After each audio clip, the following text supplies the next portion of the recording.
a leader once said, most of the leaders choose to go with others. That is what we call mentorship. If we'd show you the path but not walk with you, then that way we'll not really have a path to trace. Yeah. So on board we have different panelists, we have different leaders, and together with those who have joined, just about to share and tackle some of the questions and some of the topics that were sent. I hope we all saw the poster. Is there any one of us who never saw the poster? Yeah. We actually did. I've shared it here with them. Anyway. Okay. Thank you very much. So on board is Angeline Koyo, your moderator for today. Would like to have the other panelists introduce themselves before I take it on. So yes, can we have Paul Abok? Thank you very much, Angela, and thank you everyone else for joining. My name is Paul Abok. I work with the PAL network. I have had a number of experiences and other experiences in youth organizations. I have been the chairperson Youth Alive Kenya, Nairobi Working Group. I've worked with the Kenya School of Government as the chair of the Youth Action Plan Committee, just working around, what kind of youth and the resources that can be associated with those things so that these things can come alive. Yes, additionally, I'm a HR practitioner, so the topics I'll be tackling today are very associated with my field of practice. I'm looking forward to interacting with you and the fun we'll have in this hangout. Asante sana. Next, we'd have Guguni. Oh, thank you, Koyo, and I'm glad to connect with everyone in this session. So, like you've heard, my name is Guguni Nyabade Wycliffe. I work for the Global Development Hub at Strathmore University, and I manage innovation and social impact. So my interest is purely on social innovation, social entrepreneurship, and ways in which businesses or profit-making organization can help in promoting prosperity of communities, reducing inequalities, implement the sustainable development goals for better communities. That's all I can summarize about my interest. Thank you. All right. I'm certain the person is joining us in today. Our chief want is always to have somebody who can make us do that which we need to do, that which we can. Knowing that which we can do is different from doing that which we can. So just to have the rules on the ground, thank you, Charles Odhiambo, for that. The rules on the ground would be, after the introduction, you're going to have the panelists, each tackle, give us a brief presentation on what they have. And apart from that, we'll have just some curtain raiser, some questions, after which the floor will be open to all the members so that you can be able to ask any question. In the meantime, I would kindly ask each and every one of us to mute their background. If you're not talking, kindly mute your microphone so as not to have some distractions while the meeting is on. And also would like, if you'd have a question, you can raise your hand. I'm certain most of you have seen the emoji for raising your hand. Not like that, okay. You can raise your emoji. Okay, I'd like to know your name. Using the more reactions. So right about now, before we kick off, I'm Angeline Koyo again. I work with Global Implementation Solutions as a data analyst, data assistant. And besides that, my passion is to work with the youth, to bring them to that point which they ought to be, to bring the best out of them. That has made me plug into different organizations as a youth worker and as a youth mentor. So today, I presume we're going to make the best of the time we have, and we're going to maximize that which we have today. Utilize the resources over here. These are very great leaders, and you can also share your idea on board. So yeah, welcome again. So just right about now, we would like Paul Abok to go first and give us a small presentation on career development, and later on you'll give us an introduction on a presentation on personal development. Thank you very much. You can go. Have your way. Okay, thank you very much, Angie, and thank you again, everyone. I'll take you through the presentation for career planning, but I think I'll just merge it up with personal development so that we go in pros and finish it before the next panelist comes in, Mr. Guguni. So I'll share my screen, a short presentation so that we can follow.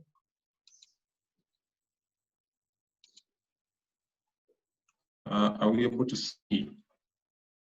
Yeah, clearly we can. Okay, thank you very much. So I'll go straight. These are the 4 things I'll be talking about on career planning.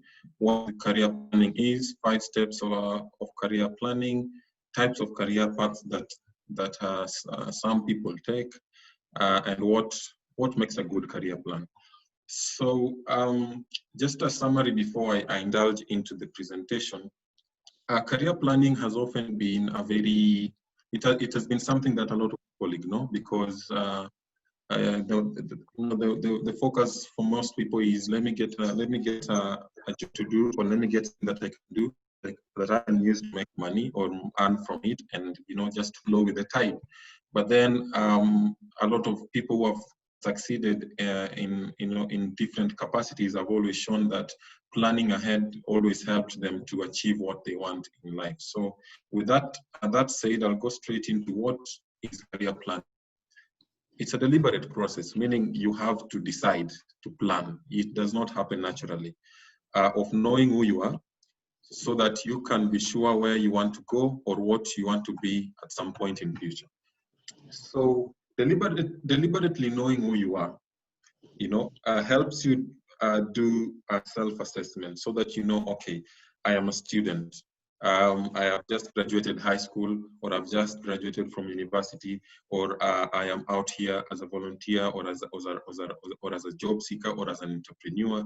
It starts with some level of understanding of yourself before you can begin to plan, because you're planning about you and where you want to be in the future. So the 5 steps of career planning. Step number 1 is self-assessment. You cannot begin planning your career before you understand yourself, and understand yourself by doing it. It's you sitting down and reflecting. What do I like? What is my personality like? There are plenty of personalities that can help you about yourself. What interests you? As a person, what is the thing that stands out for you?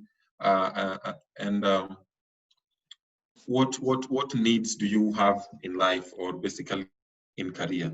Now, after you understand all these things, your attitude towards life, your interests, your personality, your needs, what you enjoy doing, what you feel you're strong at, basically like doing an analysis of your strengths, your weaknesses, the opportunities that you feel you can grasp in the market, and of course some of the challenges you feel that you might face, because each and every one of us has some challenges that come across our ways. The other step is now to explore work or career options or entrepreneurship options. Yeah. Now, this is where you are now matching what you're matching your personality, your interests, your skills, your abilities with what you want out there and what is available. So you, for example, you feel like you're a good artist. You can do really, really well.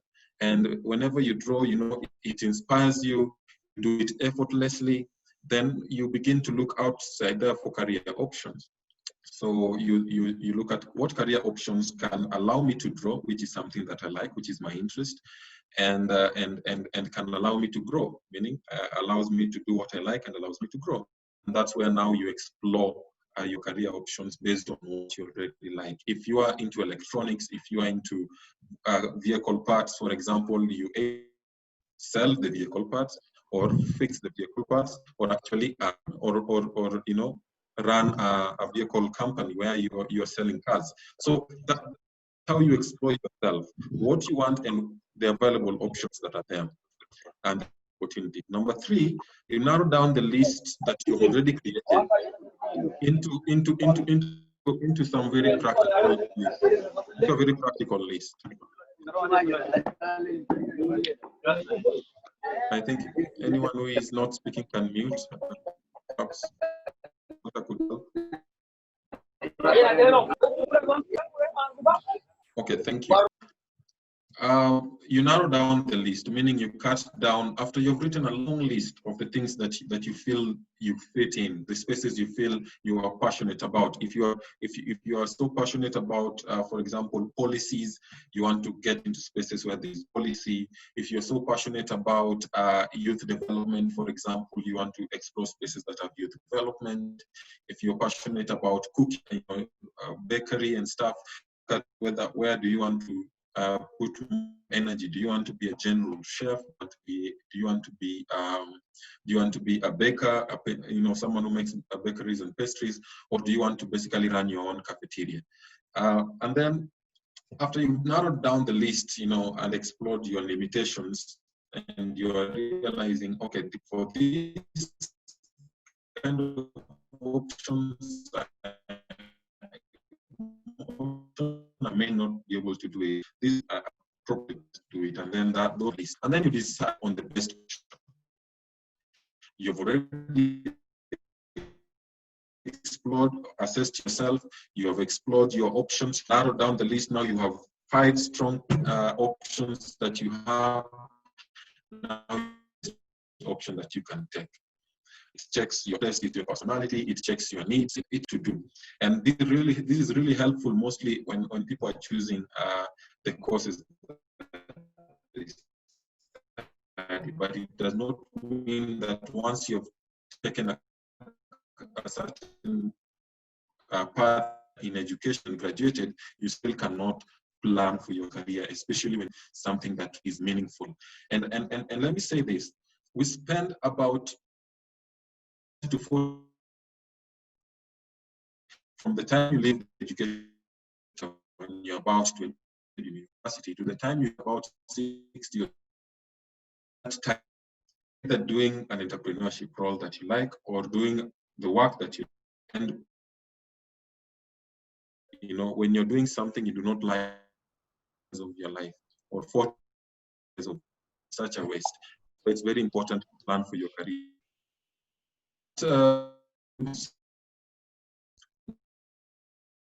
Motivate you and overcome.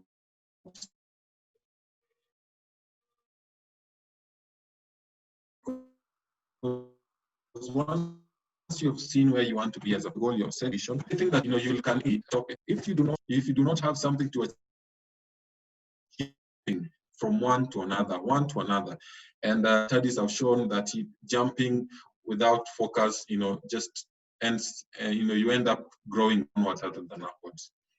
So types of career paths. There is a steady state. Now this is the kind of take on. You know, you grow with it. You grow in terms of knowledge and skills on this career. For example, if you're a doctor, you grow in terms of knowledge and skill.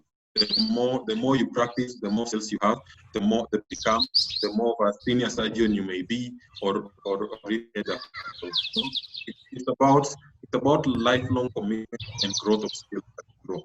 Now there's a linear kind of career path. This is where you're getting into a career, and it's an upward movement, meaning you started your job level, or maybe as a intern, you move to the next level, to the next level, to the next level.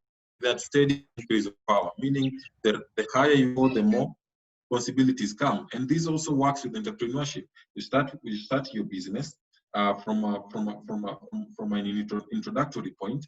There's a lot of learning. There's a lot of things coming your way that you don't expect. But as you grow, more, your business receives more responsibilities.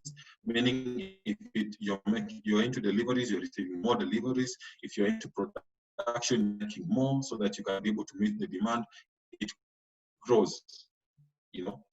Now there's another called transitory, which means constantly seeking for variety of independence. Jobs tend to be short-term, and mobility is generally, but not necessarily. Mobility is generally, and not necessarily, is generally lateral, but not necessarily. Now, this kind of career path these are the kind of people who will be in a job for like 5 years and move to another one. If you're moving from one job to another with growth, then it makes a lot of sense. That would fall under linear. But on transitory, you do something for 5 years and then you shift to another thing. You do something for another 7 years and you shift to another thing. Now, generally, you don't end up growing immediately, but depending on your interest, especially if you're an entrepreneur who is trying out what can work for them in the market, then it works for you. Then at one point you're able to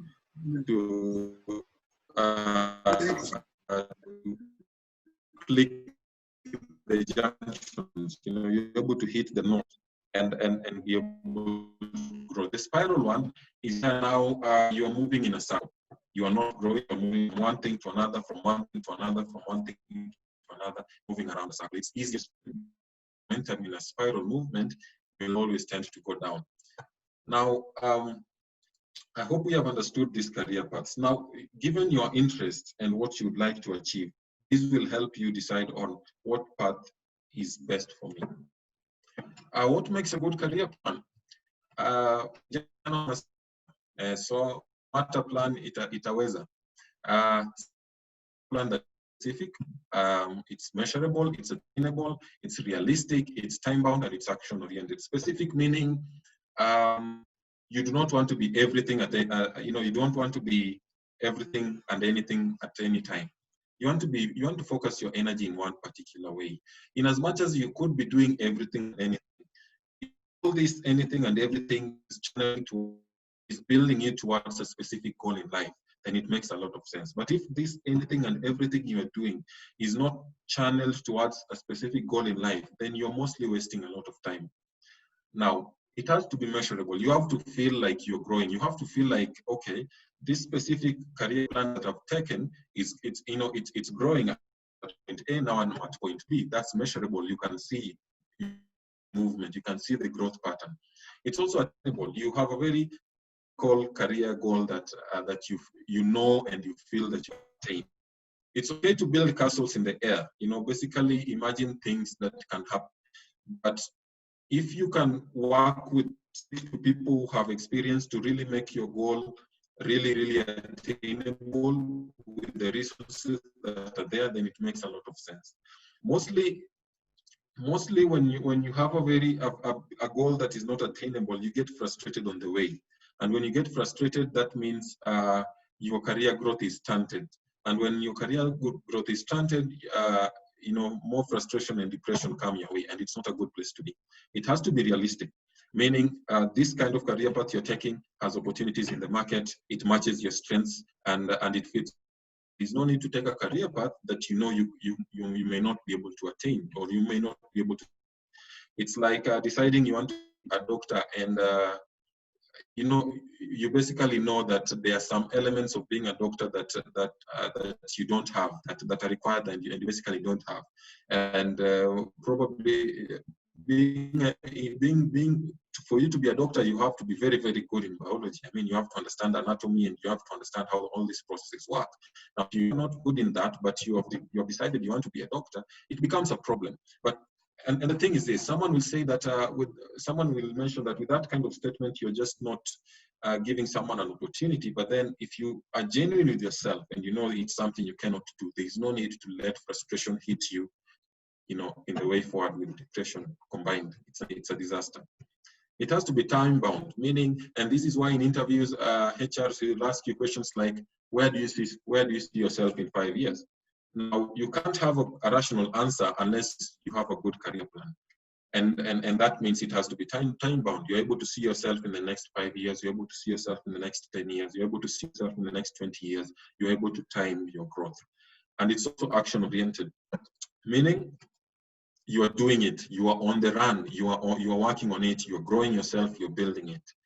Yes. Now I'll get into personal development with Angeline's permission, or we'll let Guguni come in first. I think we'd let Guguni come in first, then we can have you go. Yeah, Okay. so that you can have the audience also try and go through what you've shared. Thank you. All right. Can we have Guguni on board? Yeah, I hope you're all definitely. learning something. Okay. Yeah. Have your way. Yeah, thank you so much, Koyo. So I don't have a slide to share, but to ensure that I'm very sequential in my speaking so that you can capture most of the points that I'll be sharing with you. Can you all put on mute, please? Oh, thank you. So I chose the topic on friendship and networking. And would you please mute Liban? So there are three objectives that I lined out for this session. And the first one is, by the end of the session, I hope that you'll be able to learn how to be a good friend. Second objective is that I hope you'll be able to learn how to find meaning in your friendships. And then the third objective, I hope that you'll be able to use your friendships for prosperity. And by prosperity, I would put in career prosperity as well.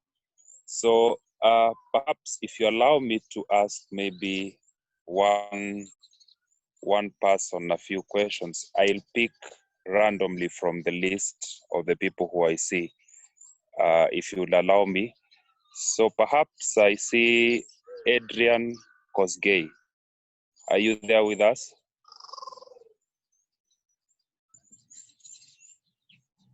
Adrian? Yeah, I'm there. Would you please respond to this question? What is it about friendship that you know right now, which you wish you knew when you were younger? Wow, that's a nice question. To be honest, hello. Hello, I can hear you. I've come to realize that as we progress on in life, we subsequently lose other friends because they are not in line with what we are headed towards. Mm-hmm. Yeah. That's a very good point. So we lose friends along the way. Yeah. I'll also ask someone else a different question. Thank you so much, Adrian. I'll ask Charles Odhiambo. Are you there with us?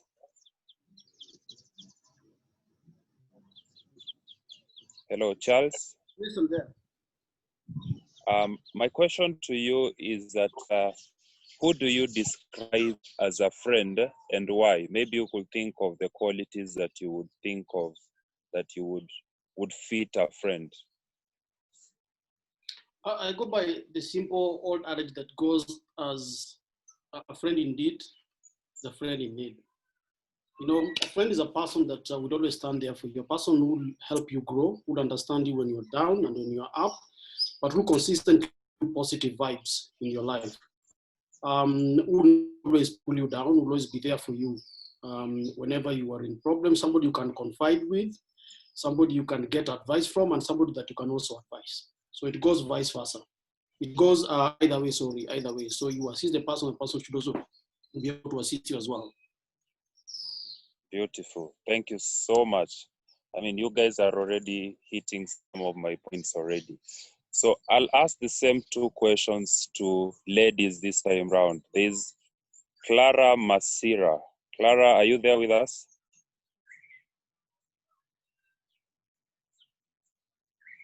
Hello, Clara. So maybe I'll go to a different person because it seems like she couldn't hear or she's not there. Eunice Kipiego. Hey, I can hear you. Is this Eunice or Clara? Clara. Oh, Clara. So Clara, my question to you is the first one. What is it about friendship that you know right now you wish you knew when you were younger? What I know now is that friends will tell you to your face when maybe you have not done what is right, but before, friends will just be there to tag along with you. Thank you. That's a very nice point. They tell you the truth to your face. Yes. Thank you. Eunice, are you there with us? Eunice Kipiego.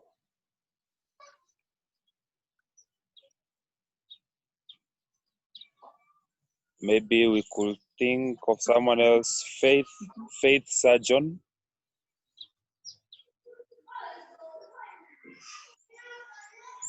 Hi.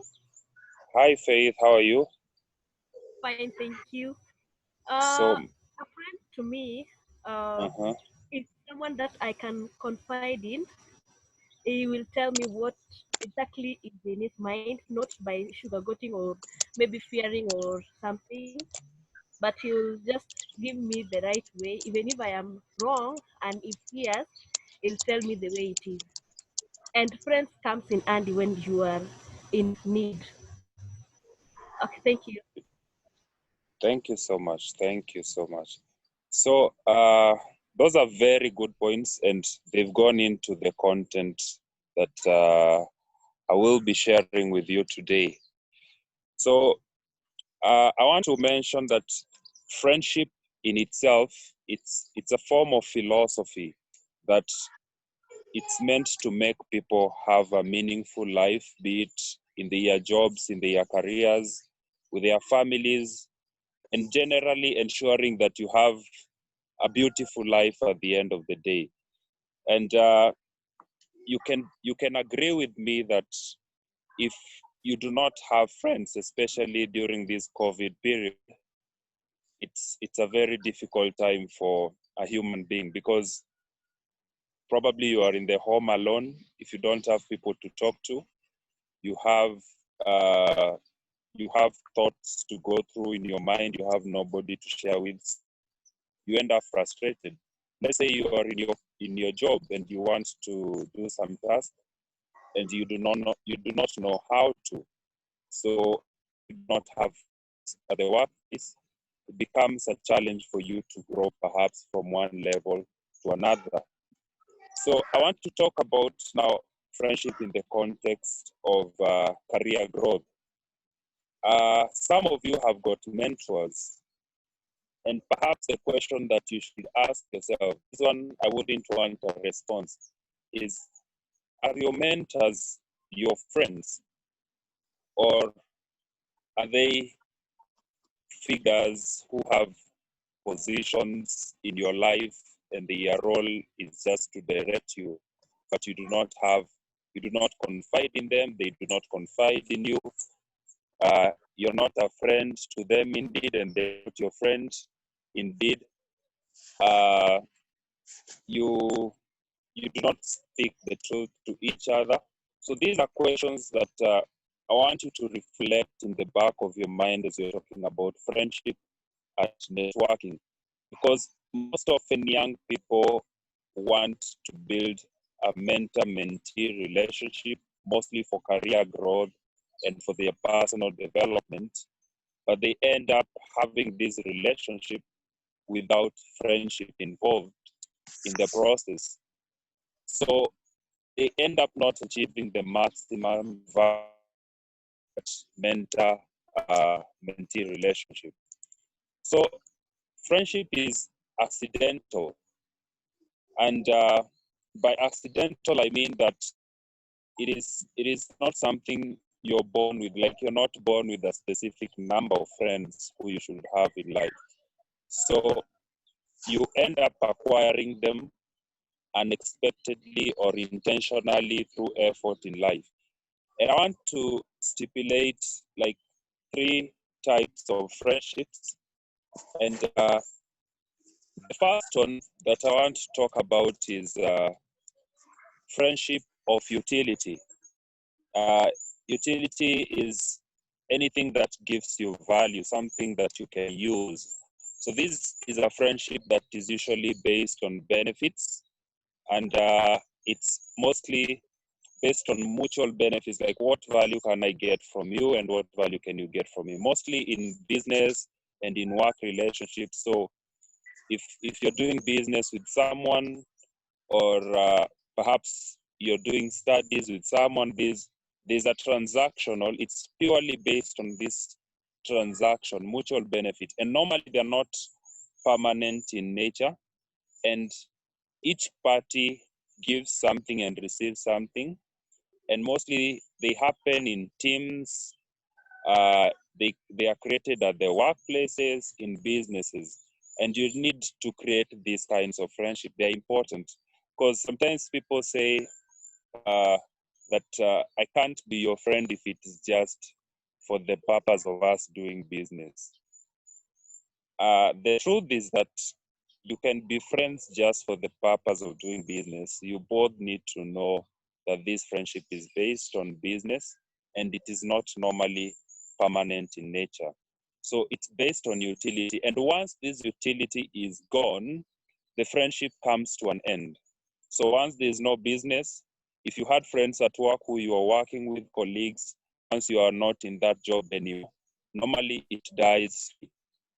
And if it does die, then it could be a different form of friendship. So I want to talk about the second one, which is friendship for pleasure. And friendship for pleasure is normally based on mostly young people, and it's a way of young people getting emotional support from. I'll appreciate if we would mute.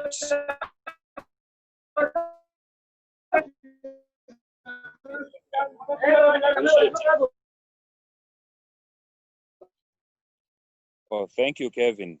So friendship based on pleasure is usually mostly for young people, and even old people get engaged in this kind of friendship, because it is mostly for emotional support, especially during tough times. And it's where you enjoy common things. Perhaps you enjoy going to the movies together, you enjoy going for sports together, swimming together. You have mutual interests, and you end up having the same tastes and preferences. So this brings you together as friends. So normally you contact each other when you want to go for a road trip, or you want to go swimming. So it's how can I, it's related to utility, but mostly on emotional support, not business. It is not based on work, but it is based on emotional forms of support. And normally, when interests change, when preferences and tastes begin to change, these friendships come to an end. And I like the point that was given. I've forgotten the names of the participants, but the first person who spoke said that when our goals and interests change, we lose friends. That was a very important point, because this happens especially amongst young people as they progress in life. And it might happen when someone gets to a different age, for example, and they decide to take different responsibilities in life. They lose different friends, they change their interests. For example, if you're doing clubbing a lot and most of your friends were because you're going out to club. So perhaps when you stop clubbing and you become more responsible, I'm not saying people who club are irresponsible, you lose some of these friends and you get others. And then I want to talk about the last form of friendship, which is the most important one here, which is friendship for the good.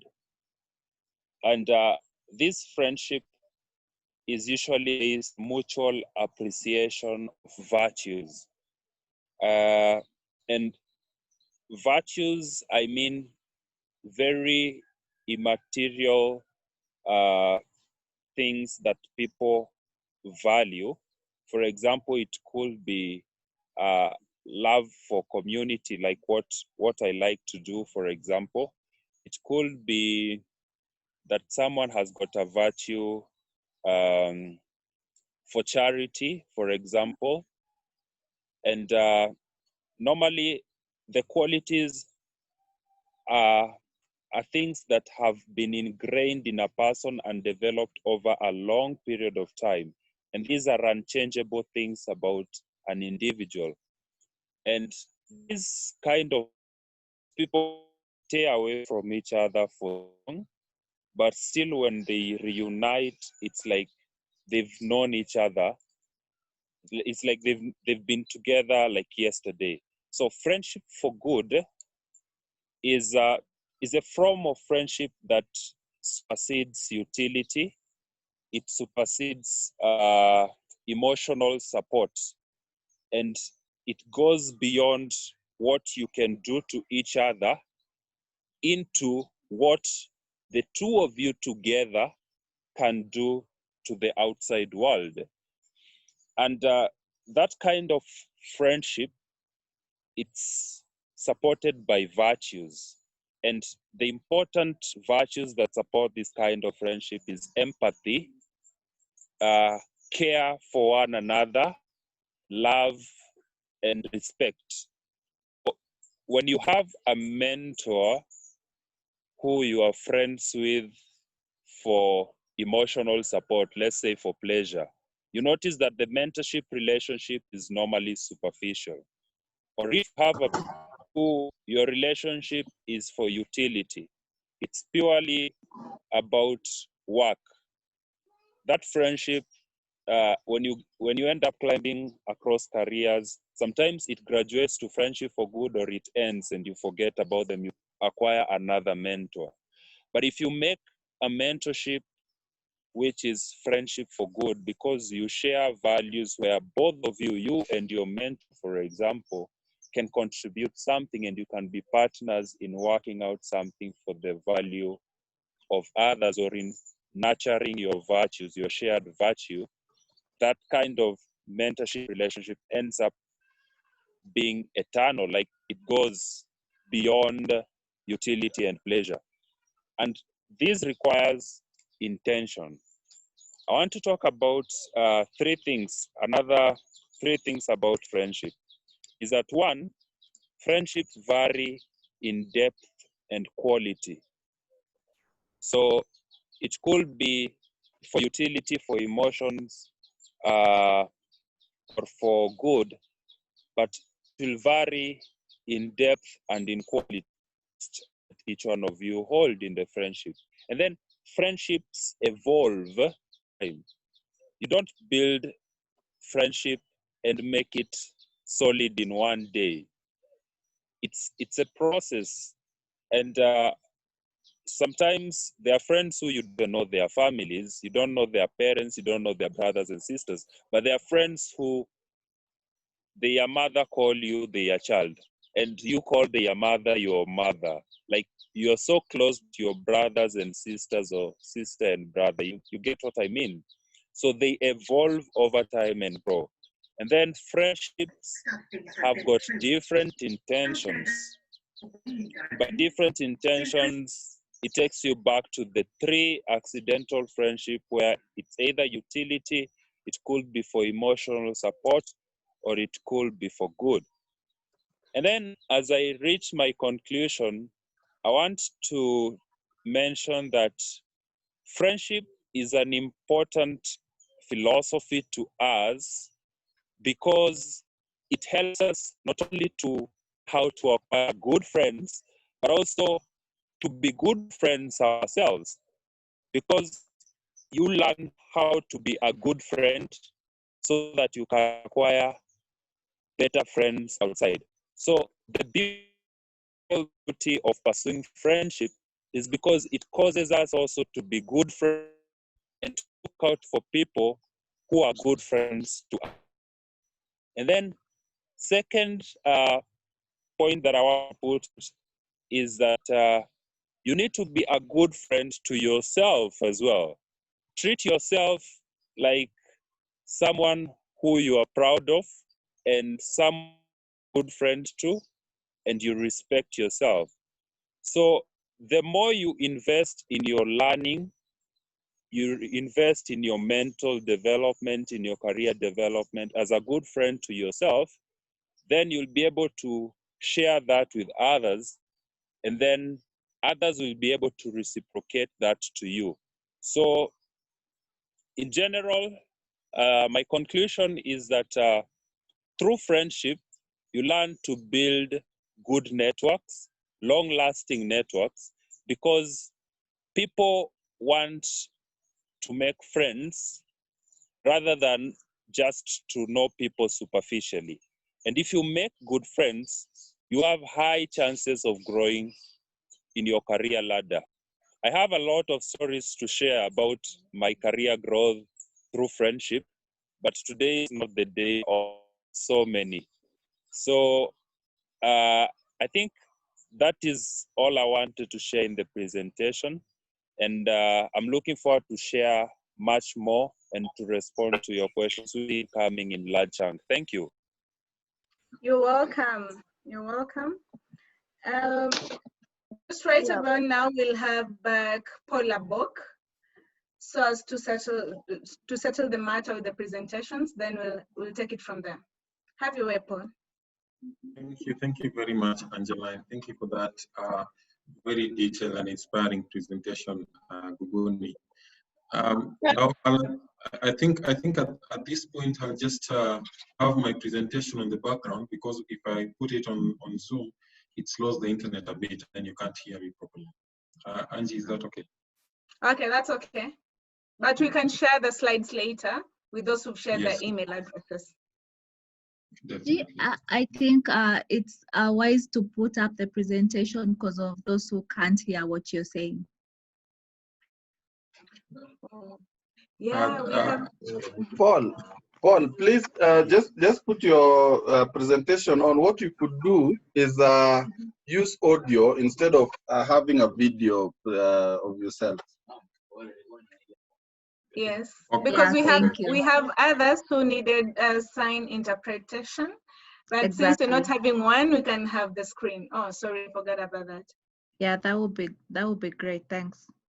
Yeah. Okay, thank you. Let me share my screen.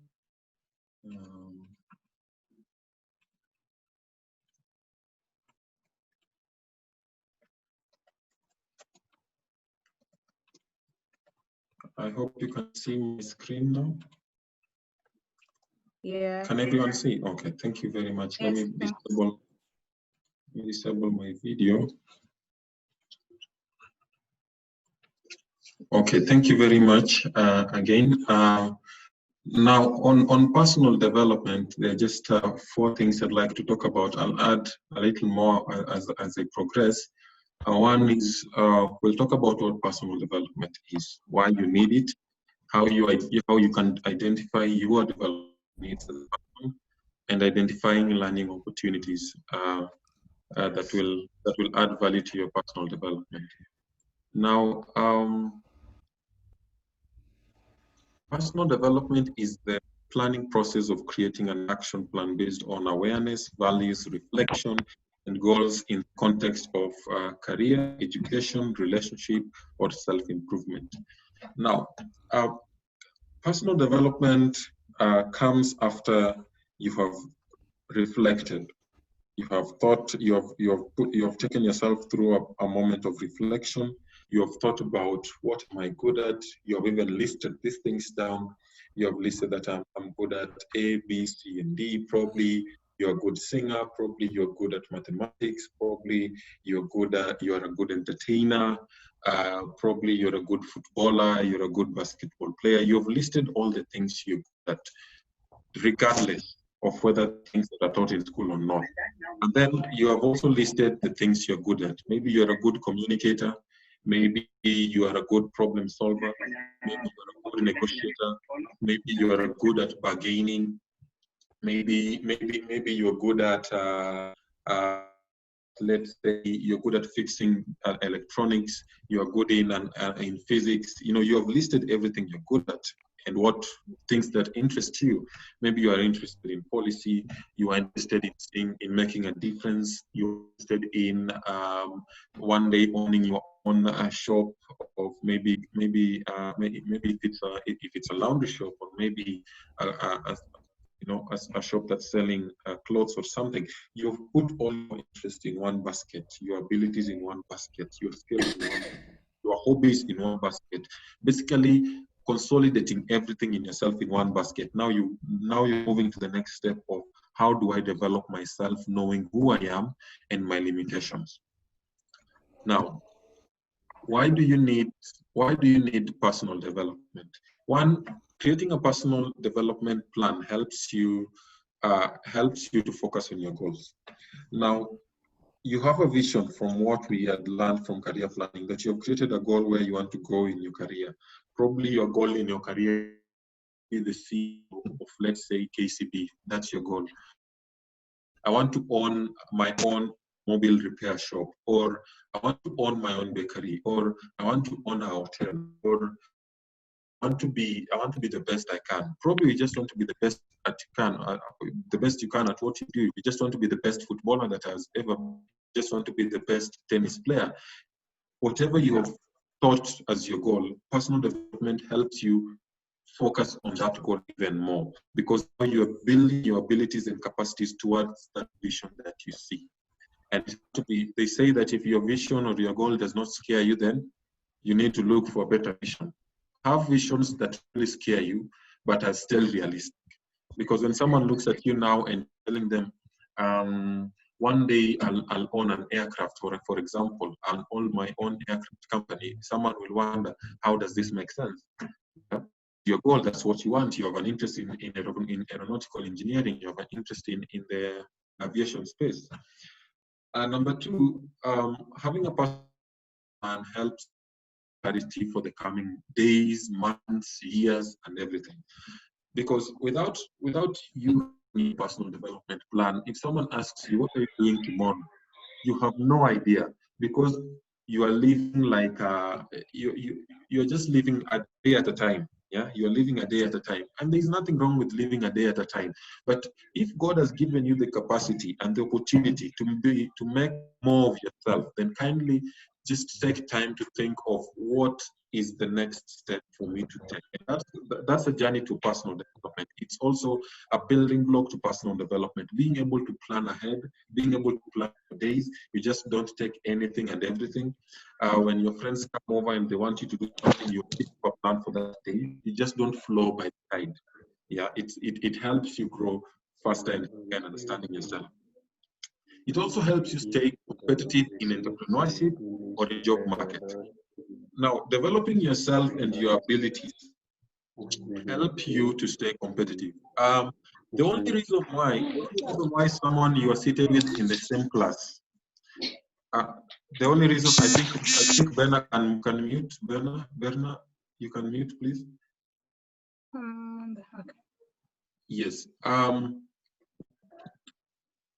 When you are personally developing yourself, it helps you stay competitive. Meaning, if you are applying for a similar position with someone who you both have similar skills with, the one thing that will be able to set you guys apart is who has developed themselves more than the others.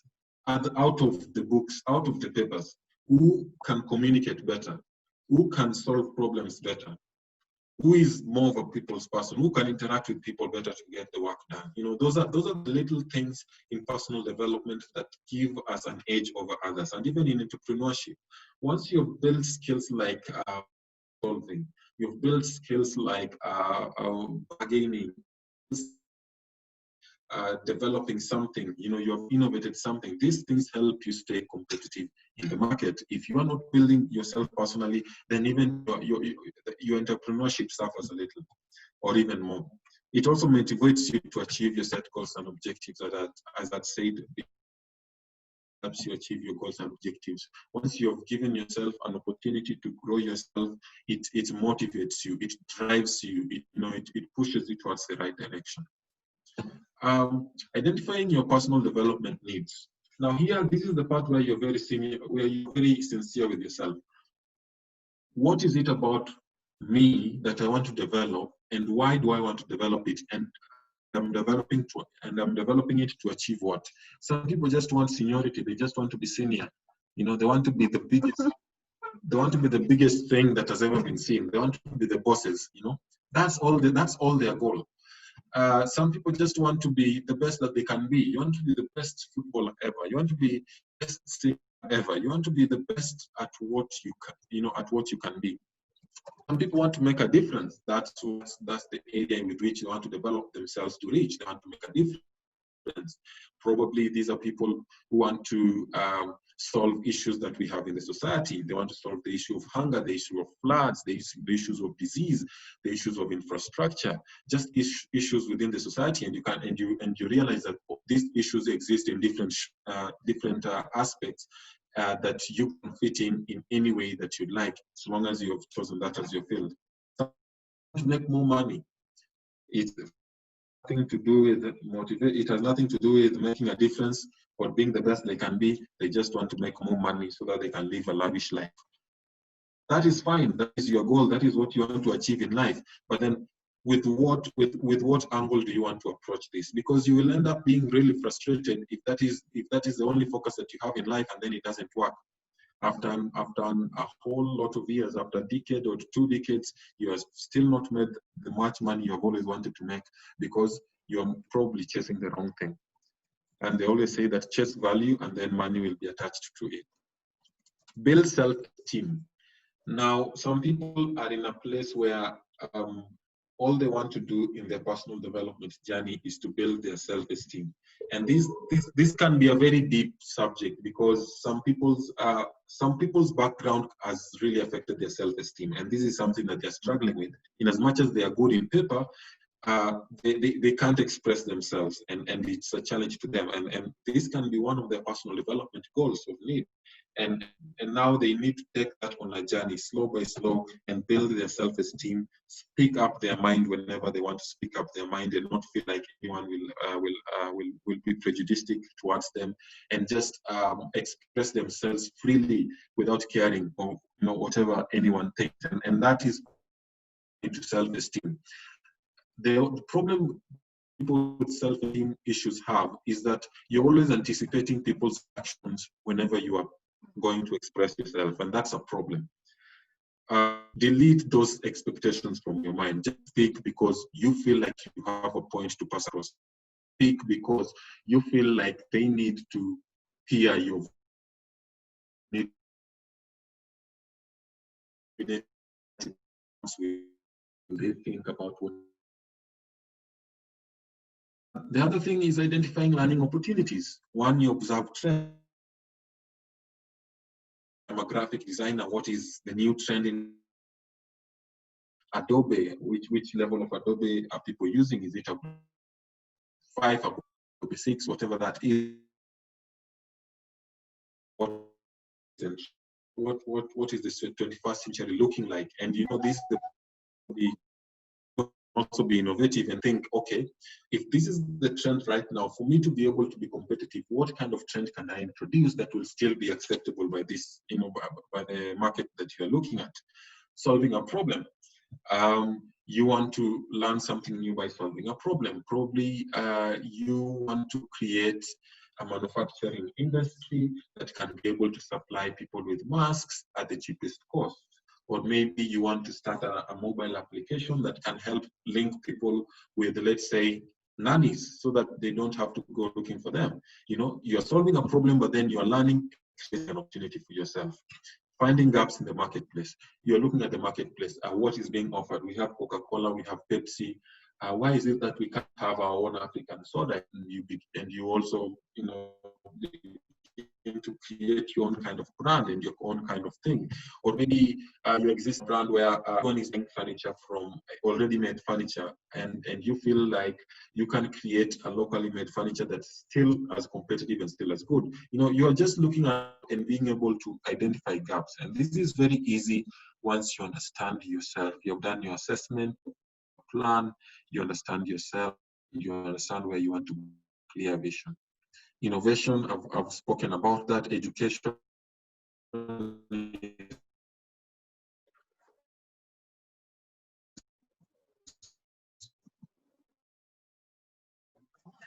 Paul, we lost you.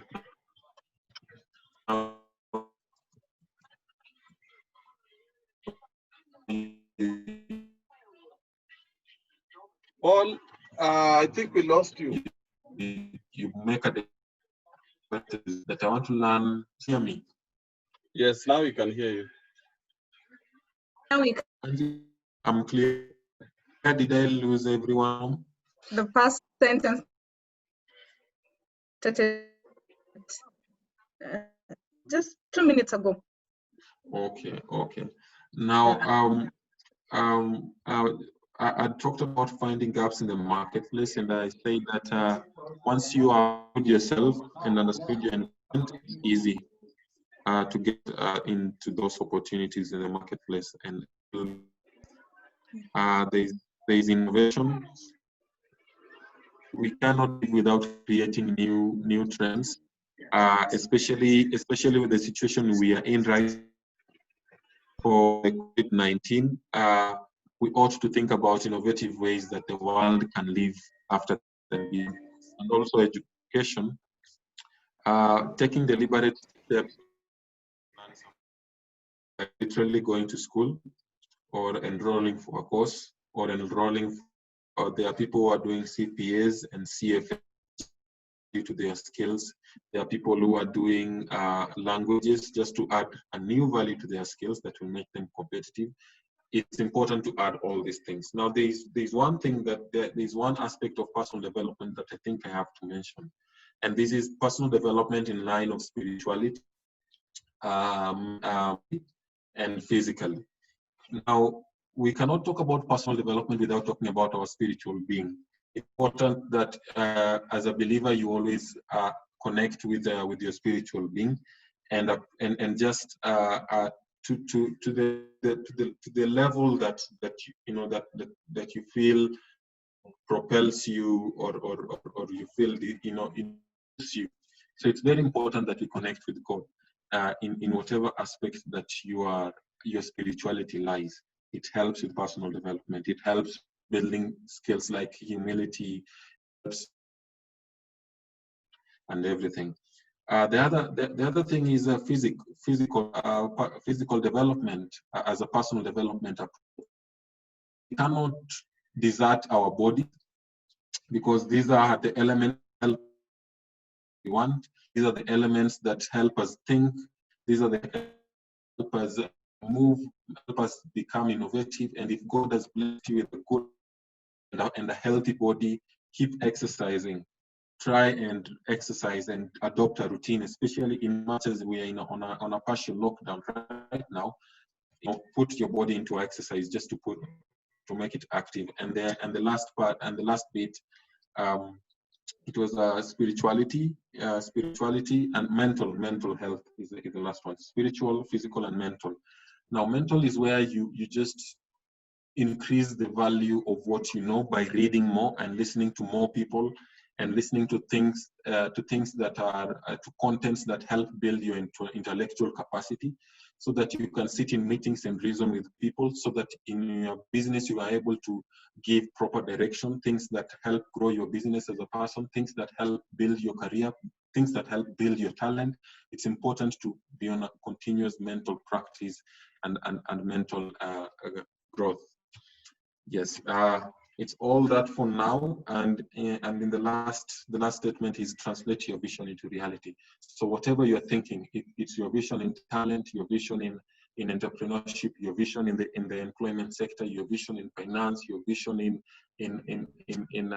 carpentry and woodwork, your vision in building and construction.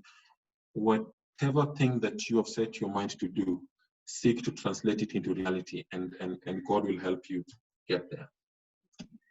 Thank you very much. Thank you very much, Paul, for such a very good presentation. And right about now, we just have some few highlights. As we all read the poster, it's all about meaningful work for a meaningful life. Some of us are frustrated within our job description. Some of us are frustrated within the career paths we took.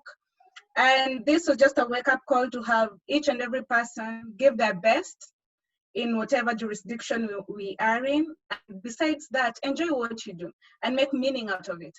So as we can clearly see from that which has been discussed, our personal development is key, and that is the underlying factor.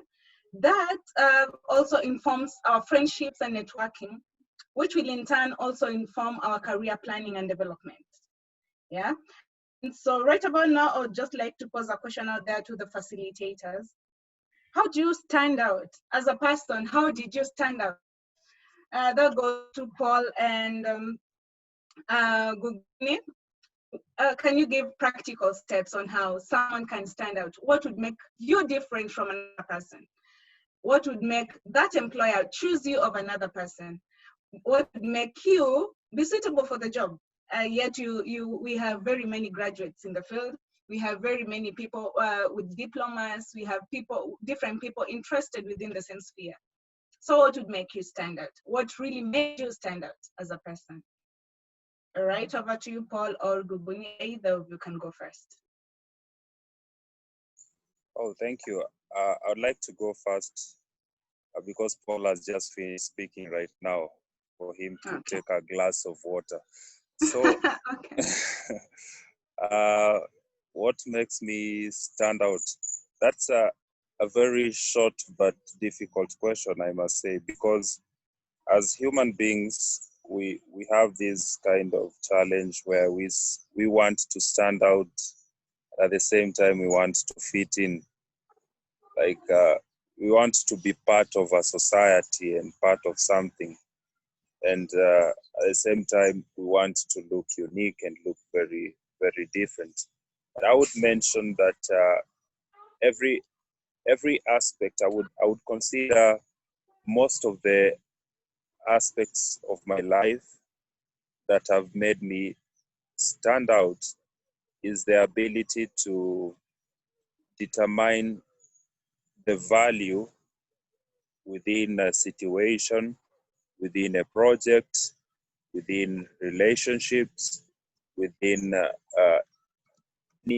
any form of circumstance. One of the questions that I usually ask myself is, what is the value? And getting to know the value of it helps me focus my energy. For example, in my job, in my responsibility, part of the question I would ask an innovation and impact manager, what is the value of having this role in the organization?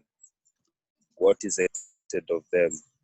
And put in maximum effort towards providing that value. So seeing that the university achieves huge social impact through learning outcomes and more projects being generated.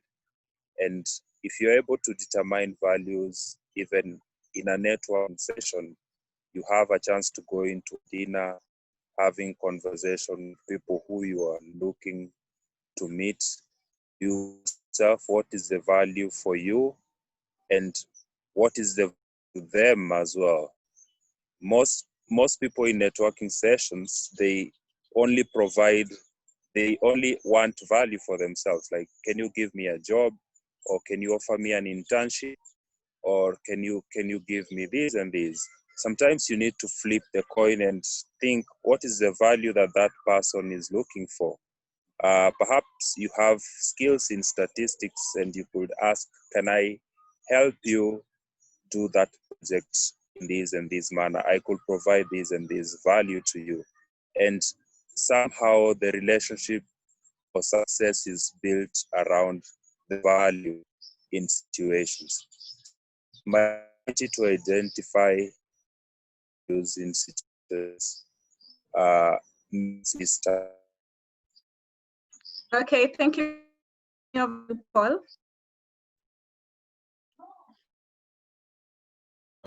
For the response.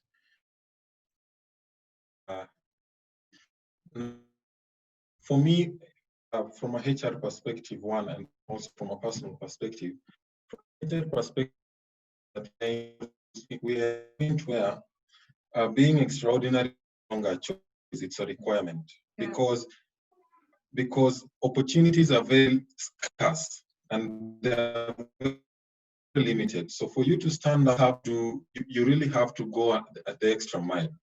And the extra mile is just you going out there to acquire extra skills and build yourself a little more, so that when it comes to selection, you give something on the table that other people do not have. Now, at a personal level, I have always made it. My goal. My goal is that I've shared with you. I have always made that my goal. By making that my goal, I went out to look for every opportunity that I could get to learn. Now, the more you learn, the more you stand out. The more you learn, the more information you have, the more people want you, the more people want you to be part of what they are doing, because they feel like you're a valuable asset. If you don't learn more and you don't, acquire more skills, then you become ordinary, and then that's a really dangerous place to be. Thank you. Okay, that's good enough. I hope all the participants are able to familiarize themselves with what they've shared, that this can be practical to your side. And just before the two panelists can have people from the platform, how can we maximize opportunities in the current global change? As you're all aware, we are having the 4.0 career turn, and change is inevitable. So we have to keep upgrading what we have, upgrading what we know, and keep sourcing for knowledge. How can we maximize the opportunities within the different topics that we've talked about? How can we maximize the opportunities in this current global change within the career sector? Guguni, you can go first. Yes. Okay. Thank you for the question. So, I mean, right now there are a lot of changes that are going on in the world, and some careers are becoming obsolete, while new ones are coming up. And I was today for the multidimensional poverty report released last year, and it talks about the new metrics that are used to measure poverty. And before they were looking at income poverty, but right now they are looking at poverty in terms of access to education, in terms of access to healthcare and general standards of living. So all these, as the world progresses with technology, for example, with global warming, there are some new forms of changes. For example, the type of inequality that existed with income is not the same. People have got income today, and then the types of inequalities may be access to technology, access to internet. And the way in which we can be abreast and prepare ourselves with these changes is, first, you need to have that information. You need to be in the know-how. Irrespective of which field you are, you need to be in the know-how about climate change. You need to be in the know-how about technology and technological revolution. Documentaries about companies that are changing technology, Facebook, look at Amazon, look at logistics companies in the world. And then the third sector you need to think of is globalization, the whole process. People, you can live in Kenya and you're working for an Indian company or a Chinese company. And all these different changes will help you even learn how to apply for jobs outside, because I would bet very few people apply for jobs outside Kenya. Most graduates are focused on applying jobs within the country. But right now, there are websites that you can apply for jobs in Europe, you can apply for jobs in Zimbabwe or in Asia, in the US, and you can get these jobs. It opens your way of thinking based on this information. Access to information opens up your way of thinking, and you're able to see things in a different dimension. And then specific to your career, one question you need to ask yourself is that these changes in the world, how do they affect me in my profession, in my interest, and how can I prepare myself to take advantage of them? The answer to that will vary depending on your career. But there are things that cut across. Like, for example, right now, computer literacy is cutting across all careers. You need to know Microsoft Office, right? Excel. In the future, you need to know programming to some extent. You need to learn how to analyze data. Learning how to use Stata, for example, or R programming in an analysis of data. This is being applied in NGOs, in fast-moving consumer goods, in healthcare, in transportation. All this is programming and data analysis. So big data is coming right now. It's like a jargon, but soon it's going to be like Microsoft Office. And we have to prepare for that kind of future right now. So take online courses, learn programming soon as possible, learn how to analyze data, to interpret and make decisions out of it. It will help you in business, as a health practitioner, as a policy maker, whichever field you are in, as a HR practitioner like Paul as well. So that's all I have to share. All right. Paul, do you have anything to add on that? I think Guguni has extensively covered the ground. All right. So I'd like to have questions from the participants. In case you have a question to the panelists, kindly raise your hand so that I would have you go. For the meantime, as we can still wait for your contribution, we can have,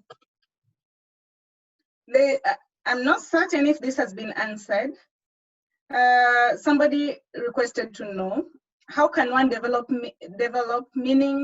meaningful relationships and networks without being interpreted as being abrasive?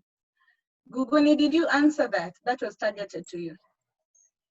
Yeah, I typed it in the chat, but still I can mention a few things verbally. Yeah. Okay. Being abrasive, I assume that I interpret it from the definition of the word abrasive, that people think you're too much, like you're coming with too much force. Come slowly. Exactly, and I've mentioned that friendship is not built in one day or in one session. Like, I don't meet you today and now we are friends. Like, our friendship is so strong. Friendship is built slowly, and you need to think of what are the things that build friendship. And one of the things is communication. The more you communicate and how you communicate builds friendship. It generates trust little by little. Another thing is empathy and understanding the shoes of the other person. Having that skill to put yourself in the shoes of another person, and them knowing that you are in, they can see that you're putting yourself in their shoe and you understand them. It builds some form of connection. This is even to people who are older than you. And another thing is showing care, showing concern. it also builds friendship. So look at friendship as a process that evolves and grows rather than something that you build in one session. You meet someone and today we are going to be friends. It's not like that. It's built over time, but it has a starting point as well. And at the same time, abrasiveness also, I think it could be subjective, because there are people who would tell you that, oh, you're too much, come slowly. And there are people who tell you that, I like that you're putting effort to this friendship, and I like that you're looking for me, I like that you're calling and talking to me, I like that. So that is subjective, and you need to learn person to person. How do they behave, and is that the kind of person who you would build a good friendship with? So that is how I would respond to that thing. If you forget everything that I've said, remember to be empathetic, remember to show care, remember to express love and concern, and you'll make a lot of friends. A lot of friends. All right. So I'd like to go to the participants. Can we have Robert? Is Robert online? Robert, can you hear me? I can hear you. Okay, I'd like you to share probably. Sorry, can you mute? Okay, thank you. I don't. I would like you to share with us. Okay, can you hear me now? Yes, I can hear you. I would like you to share with us your takeaways. What is it that you got? Or Yeah. Sorry, you can go first.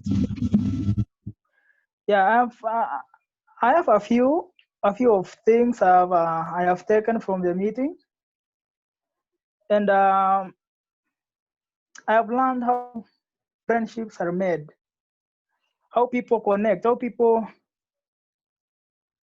better lives of each other, and there are a lot of things I knew nothing about, and hopefully I'll do more research on. I'll personally get myself into trainings on computer literacy, learn more on programming and everything else, and then also improve my knowledge on knowing a lot on climate change. You know, the only thing I know about climate change is global warming, nothing more. So I have to learn more on climate change, get myself more knowledge on technology, and how technology affects everything, all the companies, you know, and also learn the whole process of globalization, learn how things change. Thank you. All right. Thank you very, very much. I'm glad you grasped something. Okay, you can, sorry, you can now mute your microphone. Let me do that.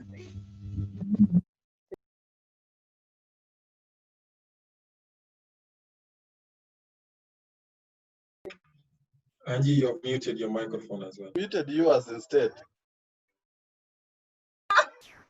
Sorry, people. So kindly, can we have, is Judge Kinyo online? Hi, Judge Kinyo, can you hear me? Sharon Obonyo has raised her hands.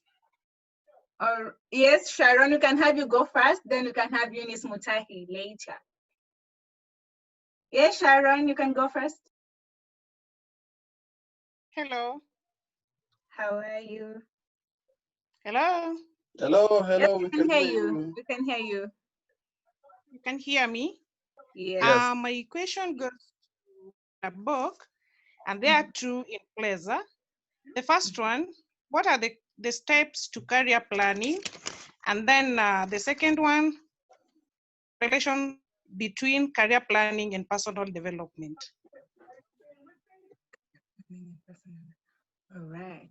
Is Pauline? Yeah, he's listening. Yes, Yeah. thank you very much for the question. Just to repeat, to make sure that I got it, what are the steps to career planning and what is the relationship between career planning and personal development? Yeah, true. Okay, so the steps to career planning are first, you do your self-evaluation to understand your strengths and abilities. And these strengths and abilities help you to either choose a career or build on the current career that you have. So if, for example, you are already working, then you look at what are the things that in my work that I need to improve on so that I can become better, or so that I can grow in the rank, or so that I can grow and get a bigger or more responsibilities. And then you go on a journey of personally developing these things that you have identified. Probably your job needs you to be a critical thinker or a good salesman or a good salesperson, or it needs you to understand economics. So you go out on a journey to build these gaps that you have identified that will help you grow your job, or will help you choose a career, or will help you build your business. And then you need to personally build them. So basically, career development and personal planning go hand in hand. You cannot plan for your career without identifying things that you need to personally develop about yourself to be able to achieve your career. Are you satisfied, Sharon? Yes, of course I am. And then I so far request to get to Guguni. Okay. Is Guguni in? Yes, he's listening. Yes, just in a bit. Yes, I'm listening.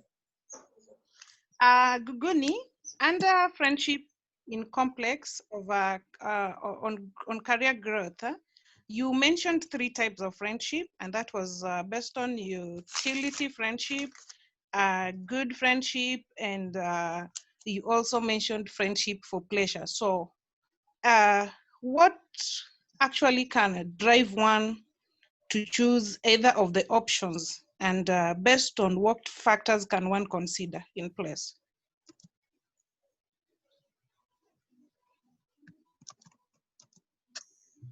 Sorry.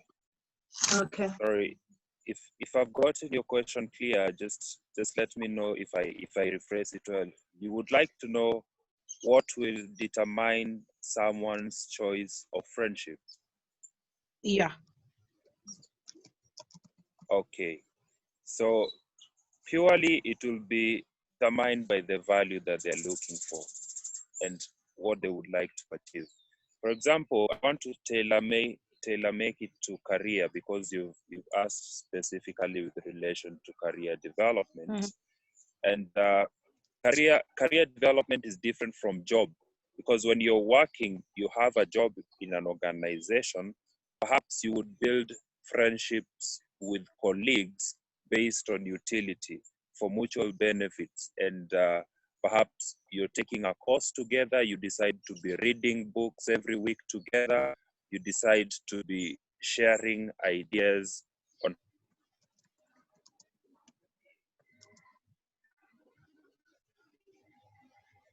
You're lost, I'm not Is getting everyone you. experiencing the hitch? Okay. All right. As we can, just a little.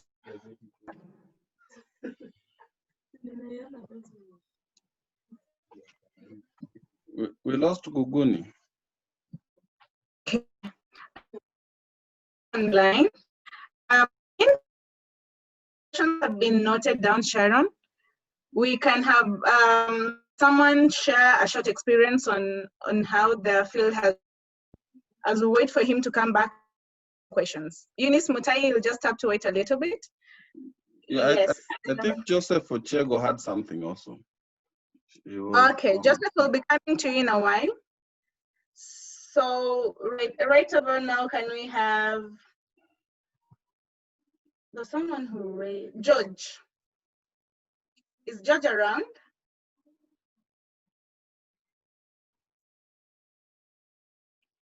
George? Okay. Seemingly we've lost him, but when he comes online, we'll check on it.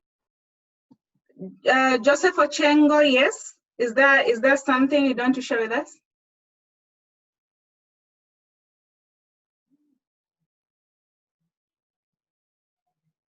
Joseph Ochengo, are you online?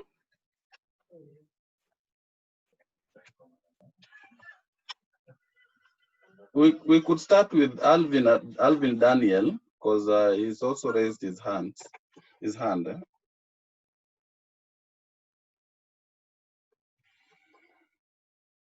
Miss Mutai, are you online?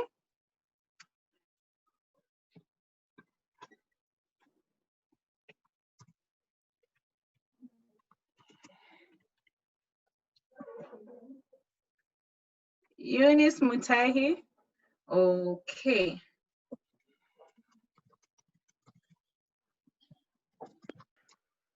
Hi. Hello. Hi. My name is Eunice. All right.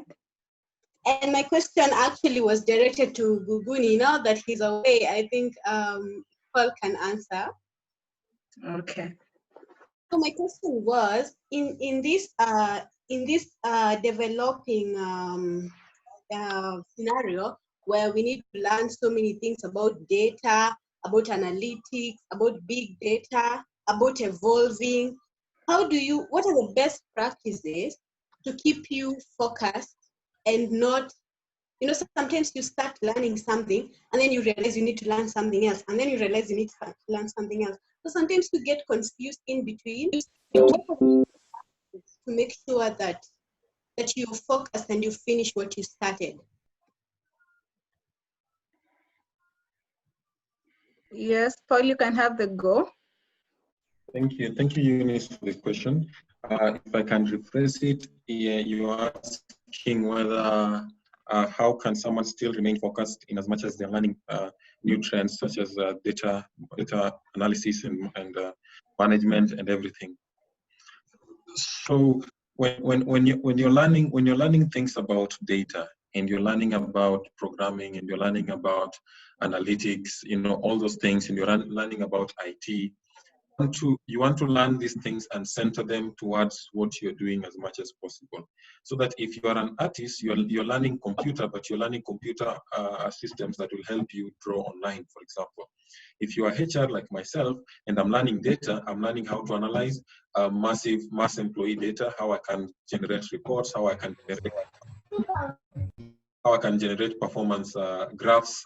If I am an engineer, then I'm learning data, then I'm learning how I can analyze data from a massive, for example, a massive manufacturing industry.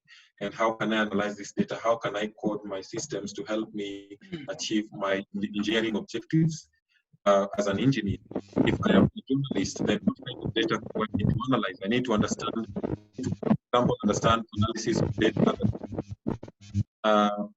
analysis of data that has been done on, let's say, the prevalence of COVID-19. I analyze that data so that I can be able to report this data. So in as much as you're learning new skills of data analysis and programming, you want these things to be associated to what you're doing as much as possible. Because the other thing that you're worried about, someone else is doing it. For example, if you're a HR, you don't have to worry about finance because there's a finance person who is able to meet the financial obligations. There's always an engineer, there's always a pilot, there's always, so don't, if the only point you'll get confused is when you stretch beyond your borders and then you want to learn everything and anything. Just focus your energy on within the career that you are in or what you want to achieve, and then it will be very helpful and not even confusing at all, because you'll always want to learn more about something that you want to become in the future. Thank you very much, Paul. That comes to the point of narrowing down that which your interest is in and bettering that which you'd want. You're free to learn every single thing, but you can have the narrowing down to ensure you have knowledge and gather enough for that which you'd go for. I hope your question is answered, Eunice. All right. Yes, Alvin Daniel Onyango. I think that would be the last question we'd take. Okay, thank you so much. Can you hear me? Yes, we can. Okay, my question goes to Paul Abok. In the context of COVID-19 pandemic,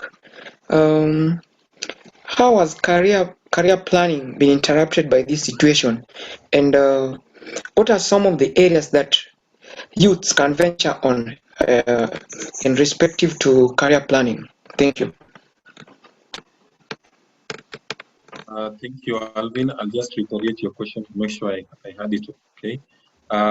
What is the impact of COVID-19 on career planning, and how can youth be able to build their careers, even in the current situation? Did I cover everything on? Yeah. Okay. So COVID-19 has largely affected mostly entrepreneurs whose roles really, whose outputs and products really dependent on people being out on the streets. It has also affected people in mainstream employment. For example, the hospitality industry. It has slowed down the growth of people in that sector. It has slowed down the growth of some people in the financial sector, though the financial sector is quite stable. So it has greatly affected people's career development plans. That means everyone will have to go back to the drawing board and revise and say, okay, this is how 2020 was. What kind of changes will I need to make to still be on course with my career, even moving forward? So basically, people, even while people are on lockdown, people need to reflect on how this impact has affected them and what they can do post COVID-19 to get back on board and hit the road running. Now, it will be very challenging for people, especially who have lost their jobs within this time, and to get back on their feet. And it's something that is really, really regrettable given the situation. But then this is also the time to really think about that and reflect on how do I reposition myself after the situation to really take advantage of opportunities that are out there. And repositioning yourself means you have to learn while you are on this lockdown. Learn online, read books, get something, learn a new skill. You can try some innovations at home. People have been putting up videos online about how they are coping with the situation at home, but mostly learn when you are at home to build yourself as a youth, so that when you get out of this situation, you can really take advantage of opportunities. You also asked how youth can, I didn't understand it well, whether you meant how youths can build their career plans or how youths can take advantage of career planning. I'll answer it in this way. How youth can take advantage of career planning is you are in a position where you have all the advantage, meaning you have all the time. You are not. It's not similar to someone who is probably in their 50s or in their 40s. For them, career planning at that point has to be really, really rigorous. For you, you are at a place where you can plan, experiment, and make a mistake and learn from it and move forward. Yeah, it doesn't mean that when you plan your career, things will always fall in place. That when you grow yourself, things will always fall in place. Things will not always fall in place, but it will give you an opportunity to fall in place with opportunities. When you read the book called Outliers by Malcolm Gladwell, he says that great people are subject to incredible opportunities. These are people who opportunities met them when they are ready. And I'll give an example of the owner of Microsoft. He dropped out of school but went into a programming class. Now, after he gained knowledge on programming, that is when he was able to establish Microsoft, Bill Gates. So, in as much as you make choices, in as much as things are tough and there are moments that your career options and plans will work, so long as you have built yourself into a package that is viable in the market and for opportunities, when these opportunities come, they will find you ready. It's worse when you have not developed yourself. All right. I hope you've got your answer. And yeah, we can make the best even during this COVID-19 pandemic. As you stay indoors, there's a lot of resources online. We have different platforms that give free that give free tuition and give free information on any field that you'd want. We also have Udemy, which goes right now for very cheap pricing for the different courses that you'd want. So even as the youth, let's our so once everything is back to normal, we can also be on the front line. So right about now, for each and every person who joined in, would have loved to have Sharon back so that we may try and to her question, but sadly, we can have the posting of the answers done on mail by for those who have submitted the emails. So I hope each and everyone who came, who attended the meeting has experienced a value addition or a knowledge addition to whatever sphere we were interested in.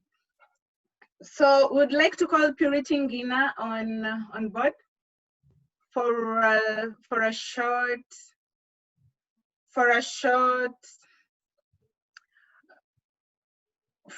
presentation.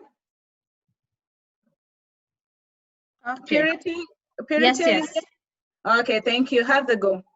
Okay, thank you so much. You have been so good in leading this discussion, and to Abok and Guguni.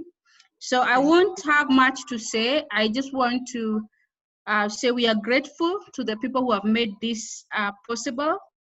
This forum is organized by Values and Life Skills Network. These are people who came together, who felt the youth need a platform where they can share their ideas, they can discuss without any discrimination, where they can be the change that we want to see. And I think the change starts from here.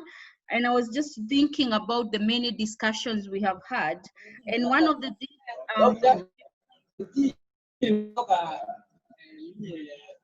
hello. Sorry about that. And one of the things that came to mind is the flu that people have talked about, trying to compare it to the COVID. That was the 1918 flu, the Spanish flu. And one of the greatest scientists we remember this day is Albert Einstein. But Albert Einstein is remembered because of his discovery that he came about in the theory of relativity in 1918, which is something actually we couldn't have expected, that in such a situation, someone would have discovered something so important to the world. This, for me, gives me hope that even with this situation, as a person, I can do something that, even if it will not be remembered by the world, I will remember it myself, that it will help me become better for future. And actually, he said that education is what remains after one has forgotten what they learned in school. Something so powerful that when you forget everything that you went through in school, that is when we say you have been educated. What is the message? That whatever you're doing now, it doesn't have to be in books. It can be in cooking. It can be making, anything that will help you become better. That is the most important thing. Thank you all of you, and thank you to our team for making this possible. And I hope next Saturday you're going to join us on Tarao 3 again. And we have taken note of your topics, and also keep sharing your emails. I sent my email address so that in case you'd want to be a panelist, we are free. This is our platform as young people. Let's make use of it. Thank you so much, Angie, for giving me an opportunity to say a word. You're welcome. Yes, you can go. Hello, people. We've gotten to, we're almost winding the session, but we want to get your feedback on how the sessions have gone.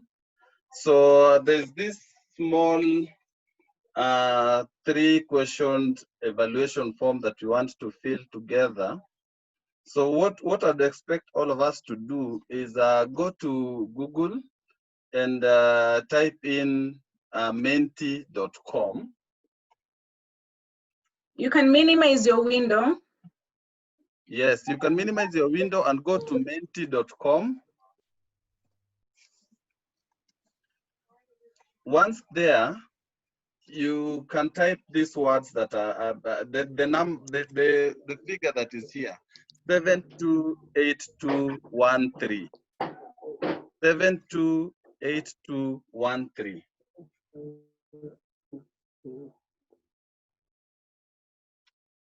There are two steps. One, Google menti.com.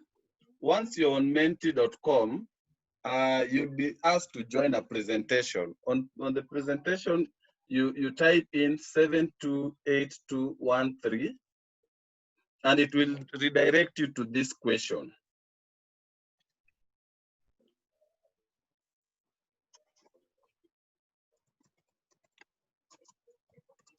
So here you tell us what you liked most about the mentorship session.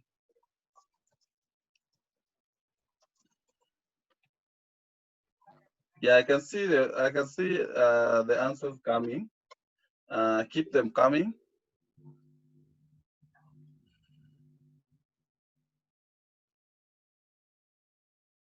Anyone who would need help? If you need help, just tell us so that we help.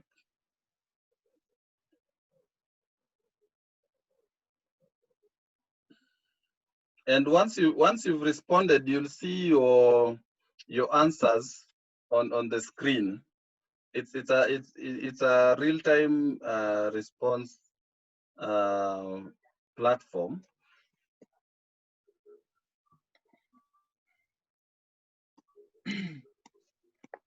And now out of the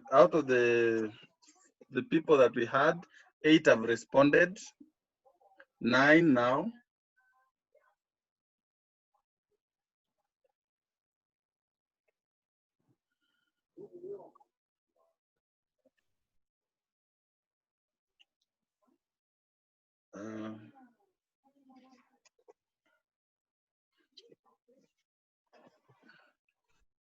Yes, I can see the responses coming.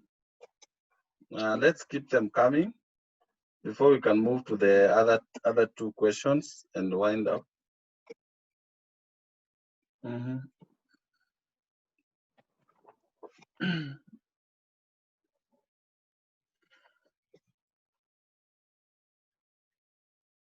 More responses?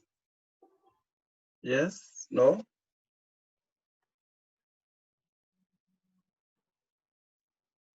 Are there any more people responding?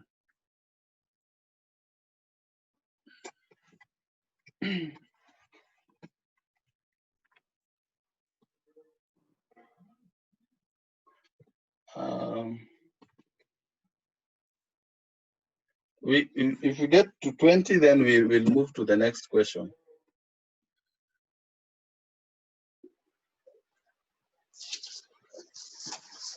Two more for us to move to the next question.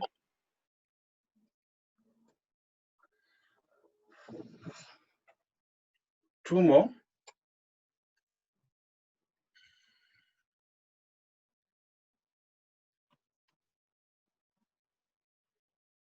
One more.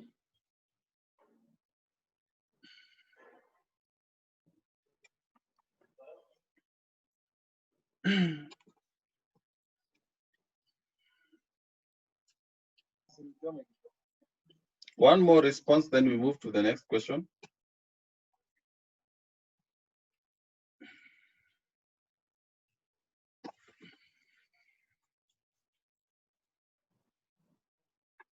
And you can see your answers real time on the platform.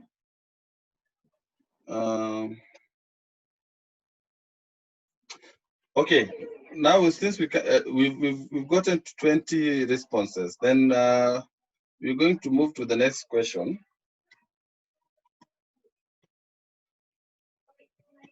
So what would you want us to do better next time? In the next sessions, which area do you think needed improvement? What would you want us to do better?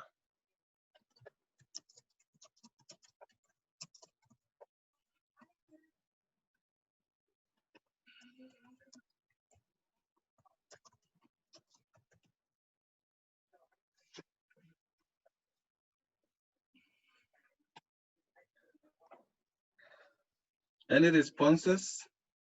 This is for everyone, including those who had responded to the other one.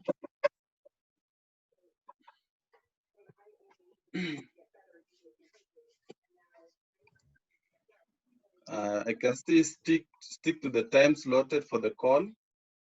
We need not wait for a quorum. Expound more on career development. Encourage the members to join earlier for early kickoff. Put emphasis on technology to prepare us for the fast-changing world. More responses.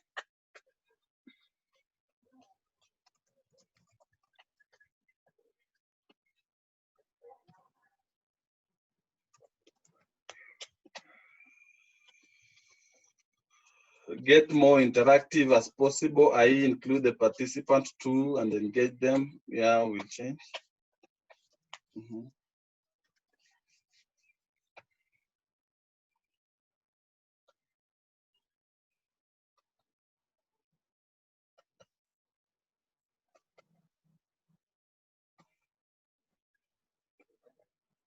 More time to be given to the presenters.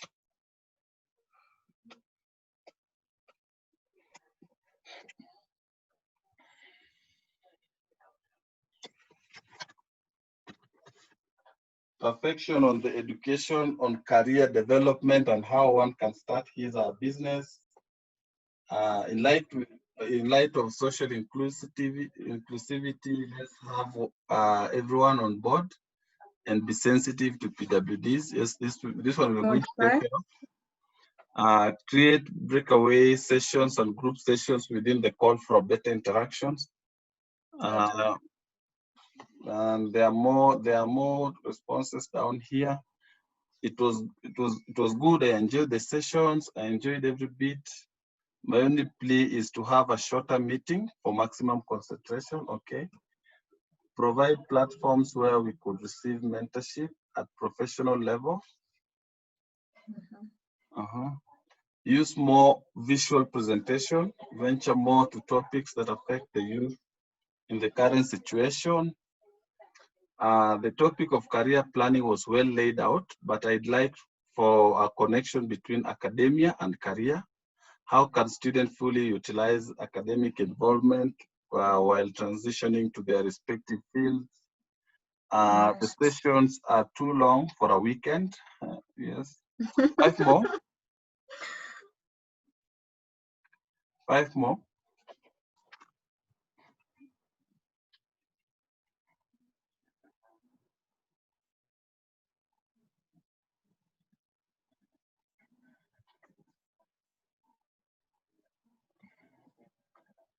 Five more. Increase participants' participation in the meeting.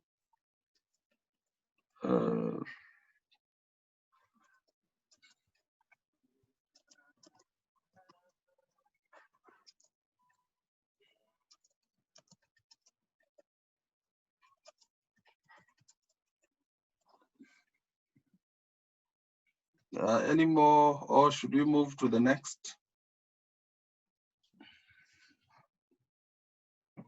Some participants have written on the Zoom chat, so you can pick more. Oh. Yeah. Okay, that's fine. Okay. So then this is the last question now. What other areas would you like to be mentored on? Which other areas do you think we should talk about in our next sessions? Which topics do you feel we should talk about?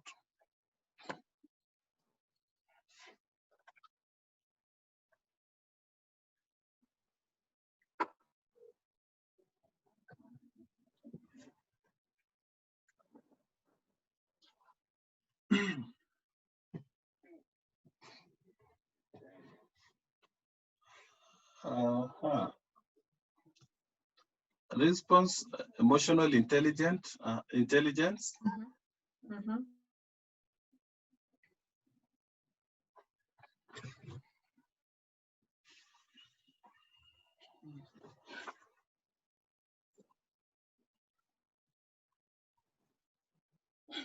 public speaking, research, purposive friendship, family involvement in personal development, juggling careers, business planning and management, career networking,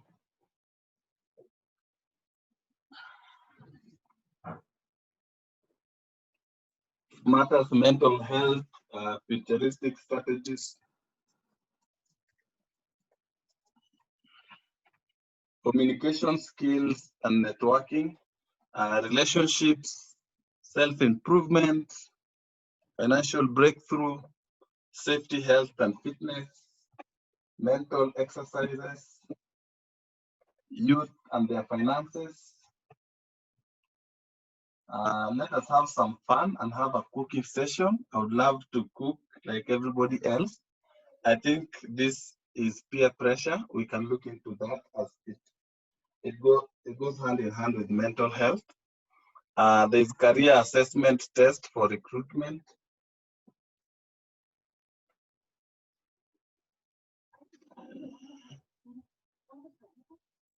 Networking, self-renewal, finances, informed decision-making.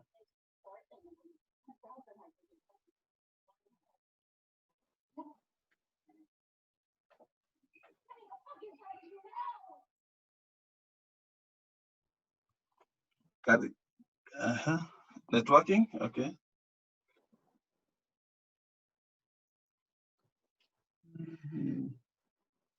What self-employment looks like for a fresh graduate.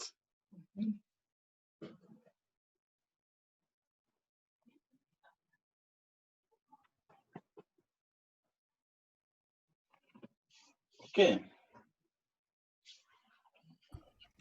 Are there people still responding, or should we just close the survey?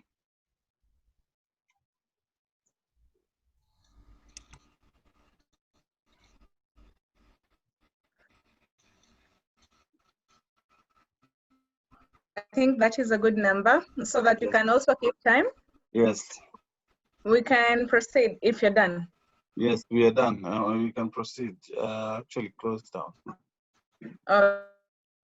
I would just like us to have some minutes from Guguni so as to tackle the questions that he asked since he went offline. Is Guguni online? Yes, I'm online. Can you hear me? Yes, we can. You can just have your 2 minutes. Okay, thank you. Unfortunately, I won't be able to connect the video. I'll just respond on audio. And I remember the question, how do you select the type of friendship that build? Explaining it will depend on the kind of value that you want to achieve. I highly recommend that you learn how to build friendships for good in all places, whether it's at work, whether it's for business, it's at home. That is the most valuable. But sometimes you cannot do that, but you still need to get things done in your, for example, you could how to build friendship for utility. This utility would be perhaps you would like to bring colleagues at work together so that you can take a course. You could form a book club together for your career growth. You would like to build a friendship that would you learn about opportunities that are available for greener pastures outside, or for career growth and training, or joining clubs where peers who mentor you. So you look at what is the utility value that I would like to achieve out of the friendship, then you go ahead and build it. And then for emotional support, it's good to get friends who can support you in terms of advice, people who can give you, who can train you how to handle difficult situations, who can share their experiences about what they've gone through before. So depending on the value that you're looking for to achieve, you can choose the kind of friendship that you want. But for my end, I highly recommend you learn to build friendship for good, because with good friendship, you can get all the other values, utility and emotional support and pleasure, if you have friendship based on virtues instead of just utility. That's all I had. Thank you for the time. Thank you very much. Just for spilling over with some few minutes, 8 minutes to be precise, meeting end at 5. We are so glad to have had you on the platform. We can all leave at our own pleasure. See you next time. Thank you very much for facilitating. Bye-bye. Thank you. You're welcome. Thank you. Thank you very much. Thank you. Thank you. Even for the silence. Thank you very much. Thank you. Okay, bye, Robert. I don't know. I think we should have panelists remain for a while. Bye bye. Thank you very much for the teaching. Bye. Bye. Thank you for joining.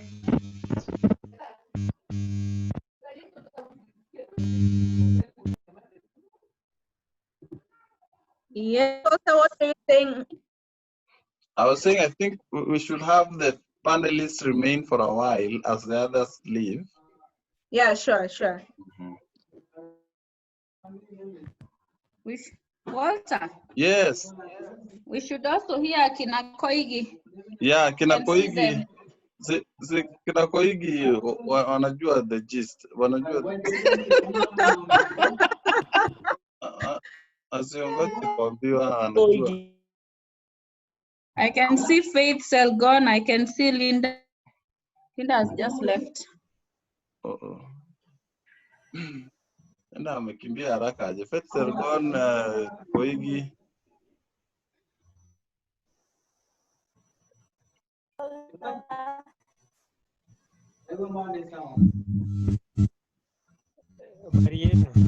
Someone is connecting when others are leaving. She's connecting late.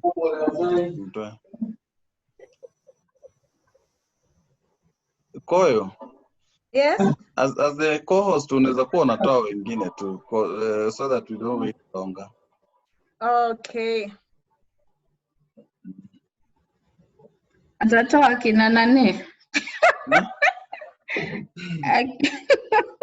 By the way, hebu nisaidie ama upate kila mtu mwenye Koigi anafaa baki na Sergon. Why nimemtoanisha saa hii. Umetoa Sergon? Paul ameenda. Na unajua akitolewa hawezi join. But it's okay then, we'll just have ajaribu na nini nyingine. hata nani Guguni hayuko. I think this will be difficult. I don't know. Maybe we can have another meeting for ourselves later. Maybe. Yeah, because the most insightful people have already left. We're only 3 remaining. Yeah. You know. Yeah. Yes, true. It's okay. Okay. Oh, we could use the link we used in the morning. Here ndio Yes. Yeah, that would be better. Tutumia akina hawa